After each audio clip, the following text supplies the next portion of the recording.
আগামীকাল জাতীয় সংসদ নির্বাচন ও গণভোটের সকল প্রস্তুতি সম্পন্ন করেছে ফেনী জেলা প্রশাসন। আমি এই মুহূর্তে রয়েছি ফেনী সদর উপজেলা পরিষদ মাঠে। আপনাদের সঙ্গে যুক্ত হয়েছি নুরুজ্জামান সুমন। আপনাদেরকে জানিয়ে রাখি যে ফেনীর যে সংসদীয় তিনটি আসন, এই তিনটি আসনে মোট ২৬ জন প্রার্থী প্রতিদ্বন্দ্বিতা করছেন। এর মধ্যে ফেনী ১ আসনে ৭ জন, ফেনী ২ আসনে ১১ জন এবং ফেনী ৩ আসনে ৮ জন প্রার্থী রয়েছেন। হোয়াইট প্লাস প্রো সেনসিটিভ স্কোয়ারে মাঠের বাইরেও তো আমরা এভাবে দেশপ্রেম দেখাতে পারি। তবে ভোটার সংখ্যা রয়েছে যে ফেনী ৩টি আসনে ১৩,৩০,০০০-এরও বেশি। এর মধ্যে যে পুরুষের সংখ্যা কাছাকাছি, নারী ভোটার রয়েছে।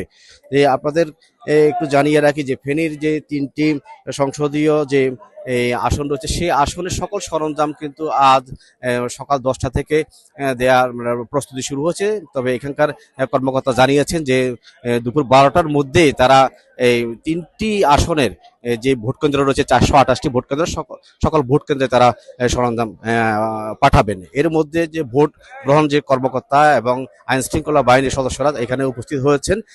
আমি আপনাদেরকে একটু জানিয়ে রাখি যে জেলা প্রশাসন থেকে যে প্রস্তুতি নেওয়া হচ্ছে, জেলা প্রশাসন যেটি আমাদেরকে জানিয়েছেন যে পুলিশের মোবাইল টিম থাকবে ফেনী ১ আসনে ১২টি, ফেনী ২ আসনে ১৬টি, ফেনী ৩ আসনে থাকবে ১৬টি পুলিশের স্ট্রাইকিং ফোর্স থাকবে এবং পাশাপাশি যে পুলিশের কেন্দ্রে বডি অন ক্যামেরা থাকবে, সিসি ক্যামেরা রয়েছে। এছাড়া প্রতিটি উপজেলায় স্ট্রাইকিং পোস্ট থাকবে আনসারের ১২টি সেকশনে স্ট্রাইকিং টিম থাকবে র্যাবের স্ট্রাইকিং পোস্ট ১২টি এবং বিচারিক ক্ষমতা যাদেরকে দেওয়া হচ্ছে নির্বাহী ম্যাজিস্ট্রেট থাকবে ১৯ জন এবং জুডিশিয়াল ম্যাজিস্ট্রেটও থাকবে সেখানে ১০ জন থাকবে বলে আমাদেরকে জেলা প্রশাসন থেকে জানানো হয়েছে।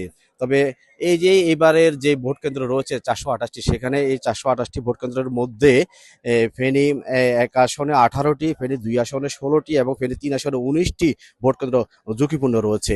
আমরা নির্বাচনের সকল প্রস্তুতি সম্পন্ন করেছি। আজকে আমাদের ঠিক এখান থেকে উপজেলা পরিষদ থেকে একটি কেন্দ্রে যারা যারা দায়িত্ব করবেন, যে টিম আমাদের এই পুরো নির্বাচনী দায়িত্ব পালন করবেন, সবাই একসাথে হয়ে এখান থেকে রওনা হবেন।